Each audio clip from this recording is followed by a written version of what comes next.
If you refuse to answer my question, I'll move to cite you in contempt. Huwag ka magsinungaling. Yes, Your Honor. Anong pangalan? I will move to cite you in contempt for lying to me. Yes, sir. Sigurado ka, ha? Dapat lalaki yan. Naibalik din sila kasama mo. Opo, Mr. Chair. Kasi nakikita ko may pattern eh. The PNP has not followed that. Yes, As you Your can Honor. see. Sadly, Your Honor, that is more being breached than followed, Your Honor. And if my hunch is correct, ito po ay direct order ng Chief PNP. Hindi mo sinasagot eh. Pero yun mo, transfer ka from Region 7 to Region 4A, hindi lang ikaw, pati yung tao mo. Normally, ang tinatransfer yung opisyal, naiiwan yung mga tao eh. Bakit ganun? Colonel Patay, Yes, Mr. Chair. kayo po ay, tinanong ko na ito noon, na na-reassign kayo from Mindanao to NCRPO. Tama? Yes, Mr. Chair. At meron din pa kayong mga kasamang non-commissioned officer. Yes, Mr. Chair.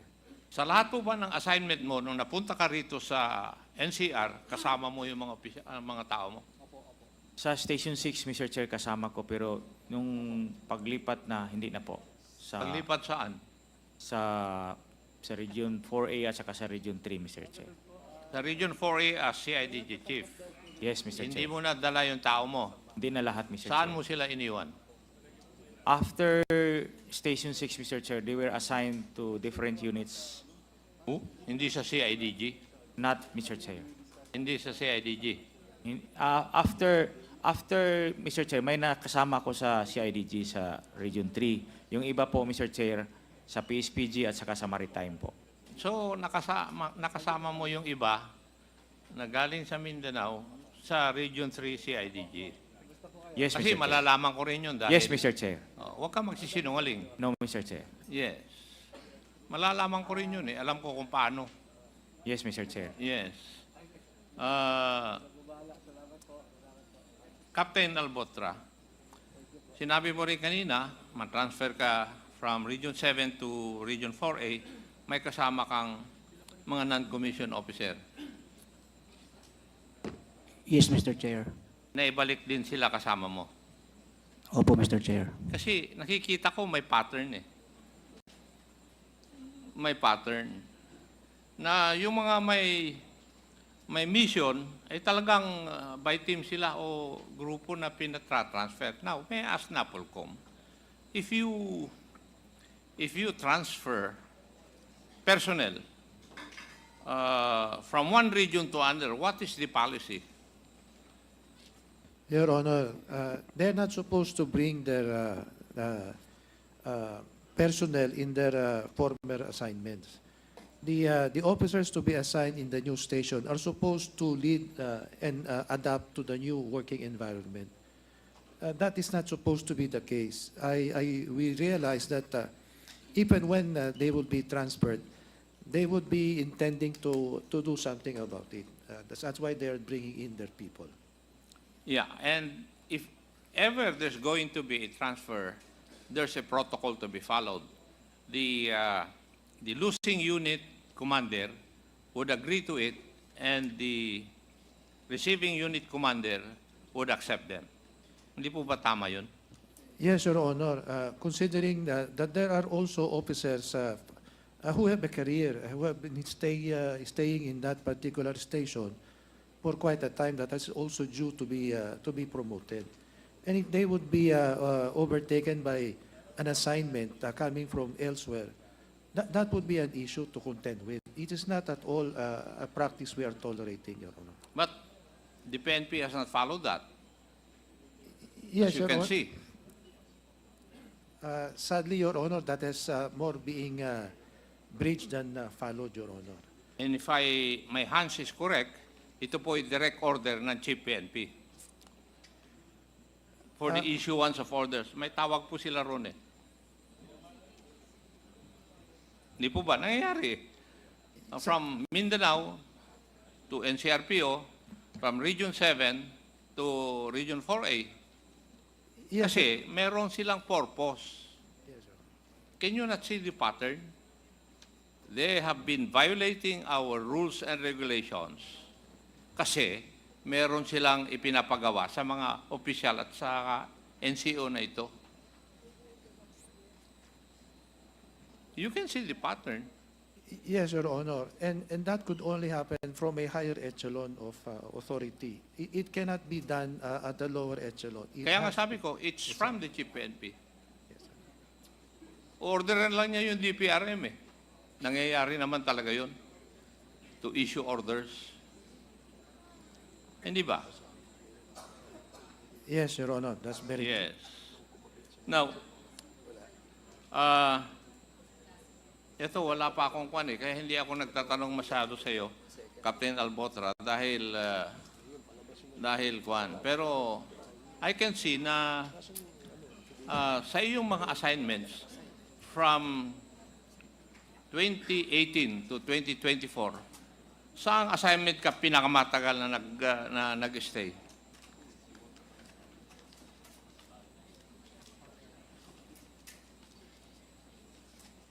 Sa Cebu City po, Mr. Chair.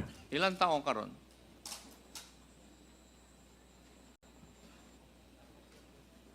Mga 3 years po yata, Mr. Chair. 3 years. Doon sa labas ng Cebu, ano ang pinakamatagal mong assignment?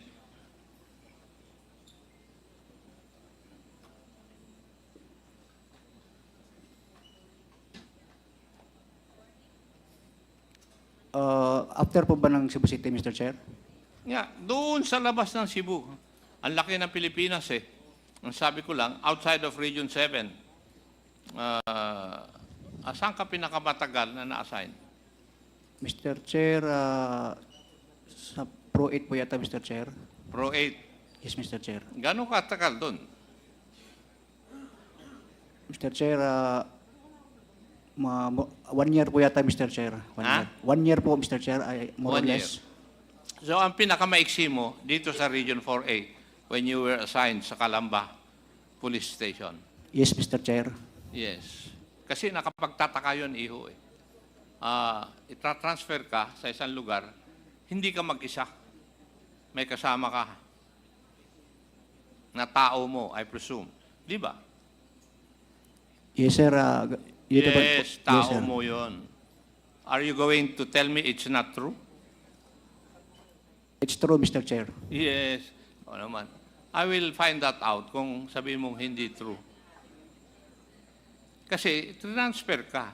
So paano nangyari yun na itina-transfer ka kasama mo yung mga tao mo? If I may answer, Mr. Chair. Tinatanong nga kita eh. Then, the COP of Calamba City, Mr. Chair, Lieutenant Colonel Ulsano, asked me kung pwede ba ako sumama sa kanya, Mr. Chair. Doon sa Calamba po. Hindi mo sinasagot eh. Pero yun mo, transfer ka from Region 7 to Region 4A, hindi lang ikaw, pati yung tao mo. Normally, ang tinatransfer yung opisyal, naiiwan yung mga tao eh.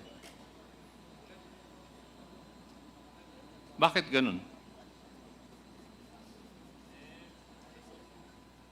Mr. Chair, hanggang ngayon naman po, Mr. Chair, may Ano? until now, Mr. Chair, may mga Hindi mo sinasagot Assignment. yung katanungan ko.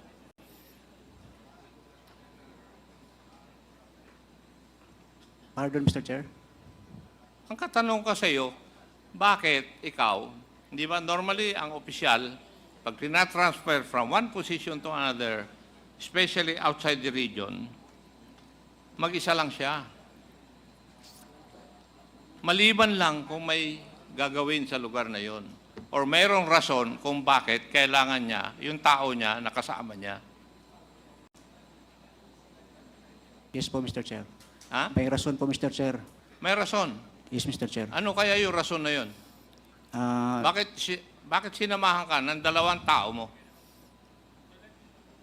Mr. Chair, ako po mismo ang nag-request sa kanila, Mr. Chair, kung papayag sila kasi Hindi yun ang tatanungin mo eh.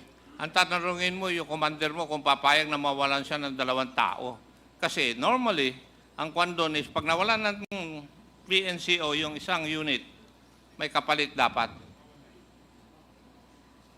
Yes, Mr. Chair. I agree, No, Mr. Chair. kaya nga. Bakit dalawa? Ni-request mo, ang tigas-tigas mo naman. Maliban lang talaga kung merong iniutos sa'yo, kaya pinasama yung dalawang kasama sa'yo. Hindi ba? Mr. Chair, sinama ko po sila, Mr. Chair, kasi kinailangan ko rin po, Mr. Chair, ng magpapagkatiwalaan, Mr. Chair. At pumayag naman po sila, Mr. Chair. Sige, kasi wala pa akong kwan dito eh. Ang tinatanong ko lang, yung nakikita ko na pattern na nangyayari. Kasi sa lahat ng may mga kwan, may mga nangyayari na EJK, may mga isang team na nag-ooperate. Ikaw, maring hindi ikaw ang kwan, ang shooter or gunman. Hindi naman ako naniniwala na ikaw siguro ang gunman. Ikaw lang siguro yung kwan. Kasi alam ko naman na ang police operation kwan bago sila gagawa ng ganun merong kung tawagin natin magke-casing at saka surveillance muna At ikaw siguro yun. Thank you. Colonel Garduque, you said a while ago that as part of the evidence, you submitted to the prosecutor or to the court yung video na present kanina ni Honorable Fernandez. Ulitin ko, would that be correct? Yes, Your Honor, sir. Yes. Now, can you please give to us or submit to this committee all the records pertaining to the case that you have filed against former Councilor Tamisin? Yes, sir. We will do that, sir. We'll do that. Now, mag-usap tayo, lalaki sa lalaki. Kung wala yung video na ebidensya, I will cite you in contempt.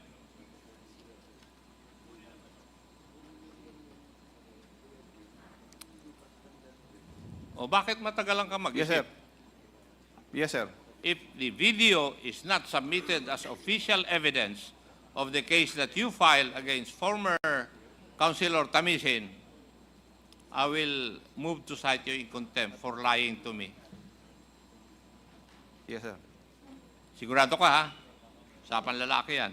Now, did you conduct a cartographic sketch? No, sir.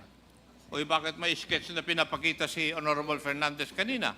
It was the illustration, facial recognition sketch by the... I know, kasi imbestigar ako dati, kaya nga alam ko na ang tawag doon, cartographic sketch by a cartographer. It was a computer illustration by Oo, the... kasi bago na ngayon. Opo, sir.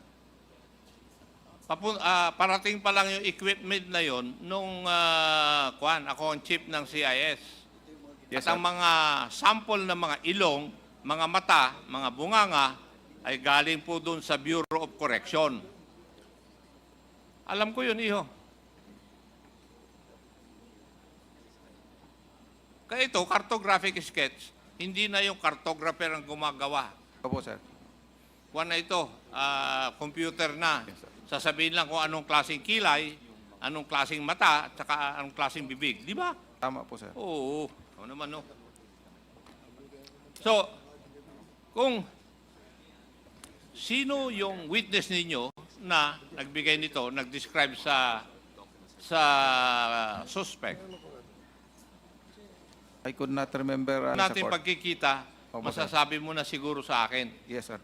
Kasi siya ang nakakita sa suspect, di ba? Yes, sir. Tama, sir. Oo, kasi pwede naman yung gawa-gawa yun And may I know, when you filed the case, ilan po yung nagbigay ng sworn statements para i-point si kay former Councilor Tamisin as the suspect? Meron ba kayong witnesses na prinisinta?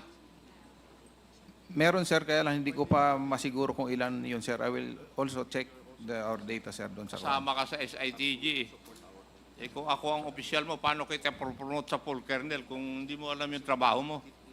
Sorry sir, nakalimutan ko na rin kasi sir. Pero I promise sir, next meeting, i-ano namin yung... Pero hindi mo nakakalimutan na magsuot ng brief every morning after taking a bath. yes sir. Yes. Pero nakalimutan mo kung sino ang witness mo. Yes sir, nakalimutan ko na po sir. So, you will provide that, yung mga witnesses. Now, you said a while ago na yung motive ay political. May I know the basis of that?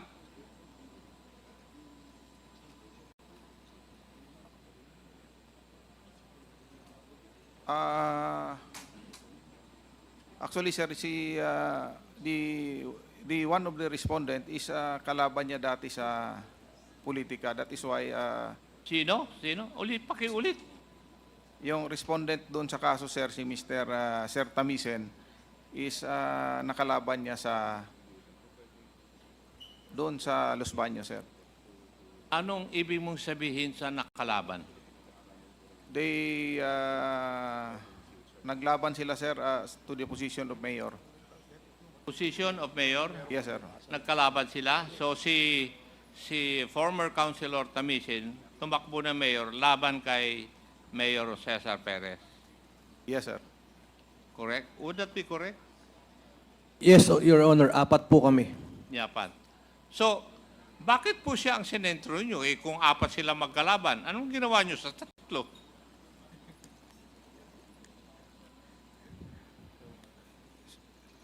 Hindi ko na ma-recall sir yung mga circumstances surrounding kung bakit na Magkikita pa rin tayo, Yes, sir. Colonel. At Yes, baka sa susunod, iko-contempt ka ni Congressman Paduano. Kasi hindi nyo ma-explain sa akin eh. Matanong ko nga, anong baril ang ginamit?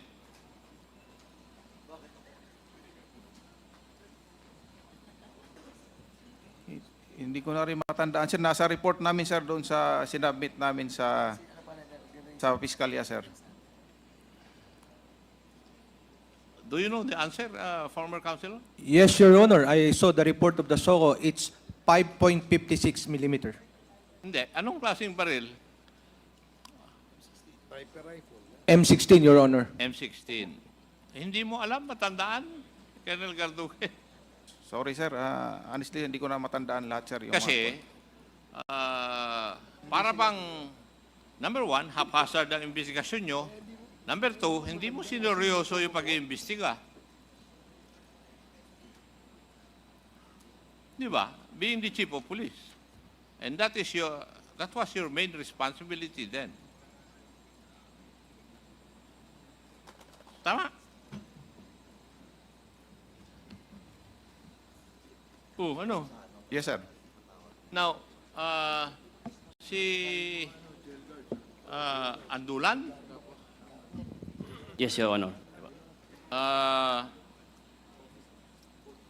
yung kayo ang nag-serve ng warrant of arrest against former Councilor Tamisin, right? Yes, Your Honor. Dahil sa informant ninyo? Yes, sir. Opo. Pwede ba malaman ng pangalan ng informant ninyo? I already submitted, sir. O pwede na sabihin mo ng publiko, what's wrong with that? For the security of the informant. Ano sir. ang legal basis mo nun?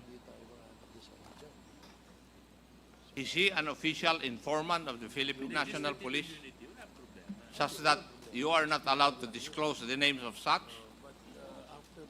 Huwag mo ako turuan, iho. Yes, sir. Alam na alam ko naman na tinatago mo lang eh. Gusto kong malaman, anong pangalan ng dalawa?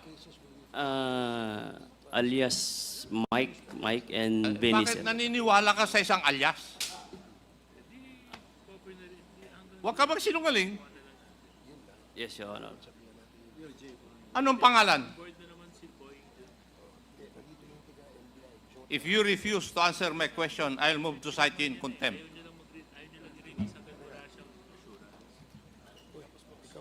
The number one informant, sir, is Maiko Cruzim, Your Honor. Ano? Maiko Cruzim, Your Honor. Miko. Maiko, M-A-C-A-O po. M-A-C-A-O. Macau? MACAO? Yes, sir. Maiko.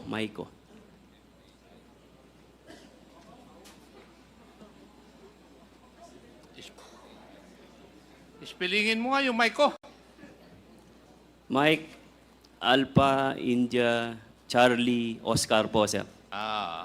MAIC. Oh. Myco Phonetics. Charlie.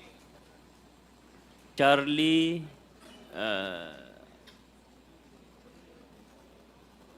Oh, hindi mo rin alam yung kwan mo. Kung Crusim, sakali- sir. Crusim. Ha? Crusim, sir. Romeo. Yes, sir. Charlie, Romeo, uniform. Isa? His friend from Batangas, sir. Venice de la Cruz. Ano? Venice de la Cruz, Venice. Your Honor, Mr. Chair. Lalaki o babae? Lalaki po. Babae, Mr. Chair, Your Honors. And this one, this lady is from Batangas. Yes, sir. Yung Maiko po is from Los Baños. Yeah. Konsyal, kilala nyo ba yung kwan? Myco Crossing? Yes, she's from Los Baños po, si Maiko, pero yung De La Cruz po, hindi ko po kilala. Yes. Hindi kayo magkaaway ni Myco Crossing? Hindi naman po. Hindi. Kasi, ang next na tanong ko, bakit niya alam kung saan po kayo? Si Maiko Crusim po ay ex ko po. Ex-girlfriend ko po. Babae rin to, Myco. Opo. Yes, sir. Babae Ex-girlfriend po niya yan. po, Mr. Chair. Ex Your na Honor. girlfriend mo. Di ba may asawa ka?